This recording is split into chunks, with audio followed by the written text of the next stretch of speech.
sure that we're addressing these symptoms. But in some ways, it's a good thing that you don't notice much difference on tamoxifen, because that means that you could take it, reduce your risk of breast cancer without dealing with a lot of symptoms from it, right? Right.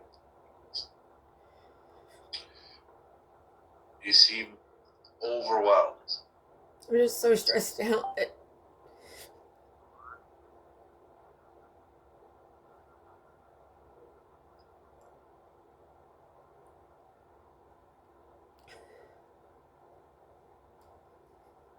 Just here in the past few months, like I've had 3 different women in the club pass away, and then like my stress level is at an ultimate high right now, and I know ever since you met me that it's been an ultimate high, but it just feels like it's never going to go away. And I know you're not my therapist, and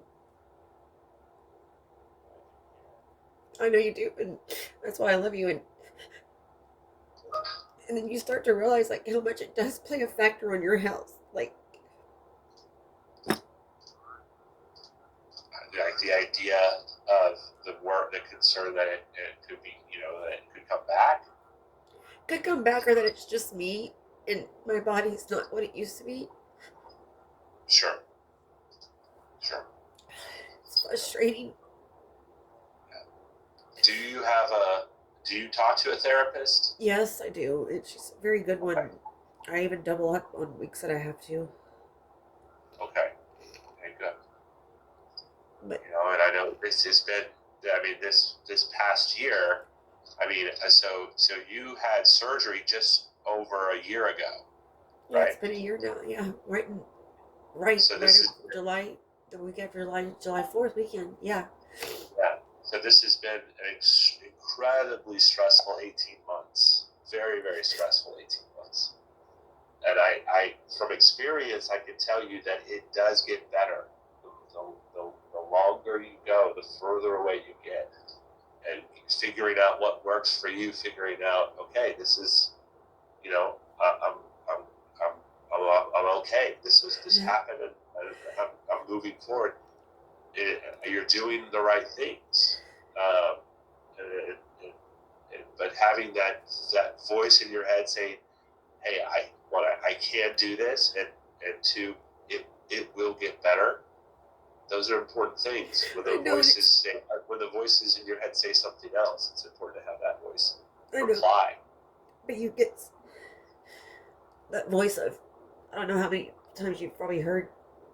I don't know if it's just, I'm probably not the only patient that's like, if I hear F cancer one more time, or you've got this, or, you know what I mean? It's just like, people don't get it that long after even treatment and surgery and everything.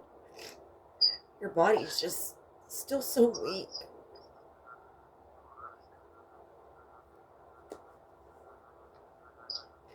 I just feel weak.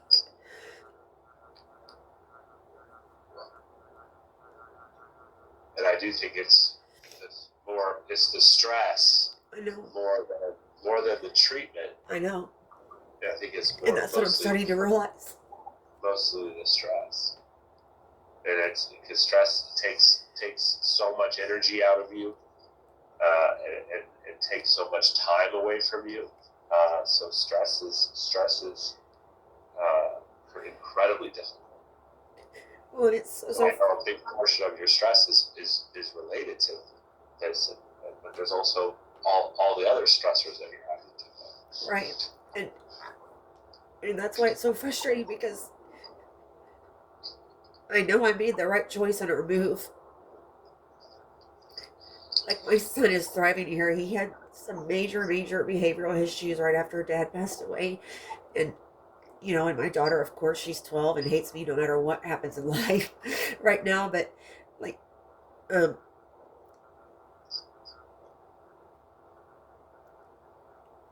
just becomes this.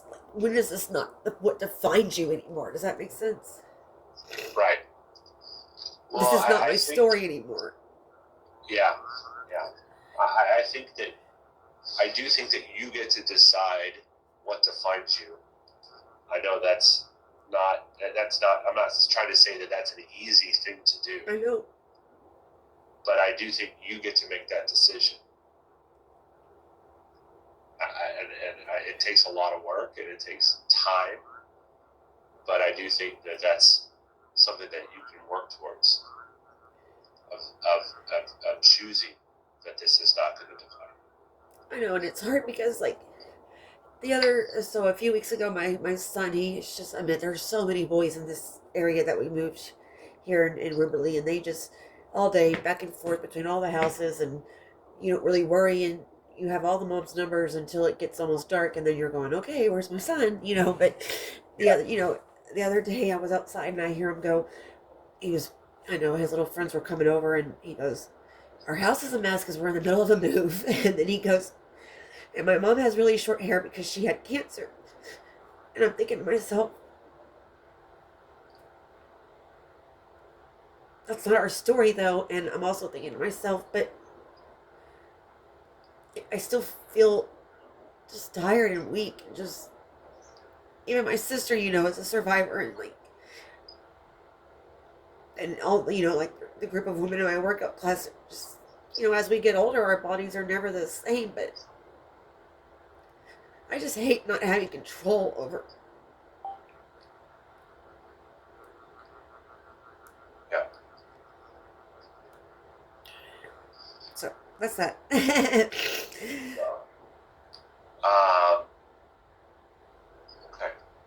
Well, what can I do to be of assistance? Just be you. I want you to know. You know this already, but we care about you. I know, and I don't deserve it. I mean, say what you were going to say. I mean, that y'all are my go-to. I mean, just like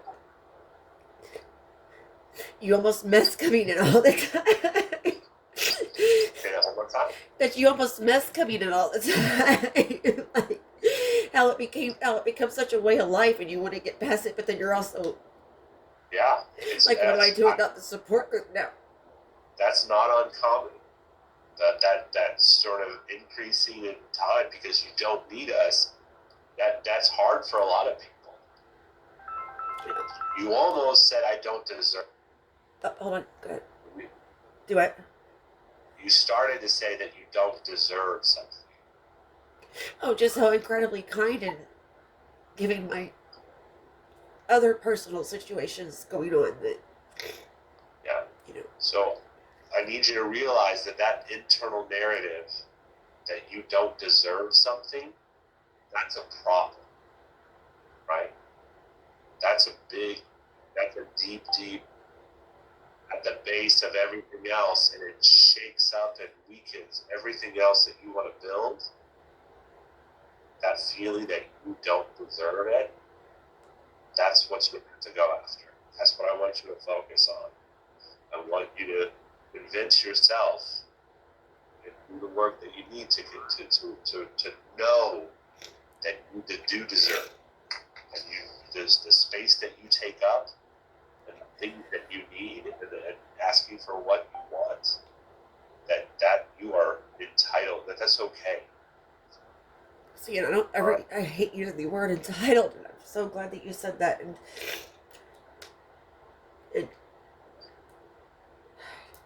thank you, because it's not until after you've been through something like this that you're just going, I just don't put up with bullshit anymore. And if something I don't like, I don't have to deal with it, and I don't have to. If I don't feel good, I don't have to explain it to people. If I'm tired and I feel weak, I don't have to explain it to people. If I can't, I just can't. Yeah. Even the anxiety, even all that. Like, it's just.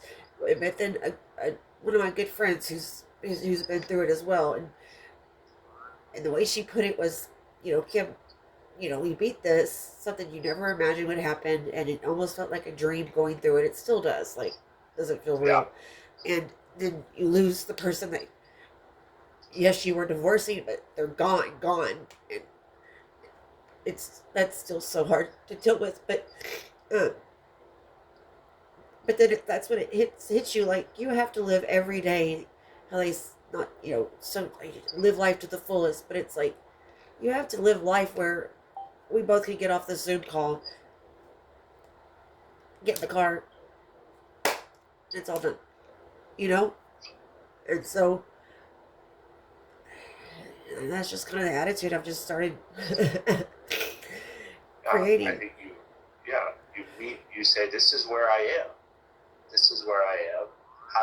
What do I do to make this as best as it can be?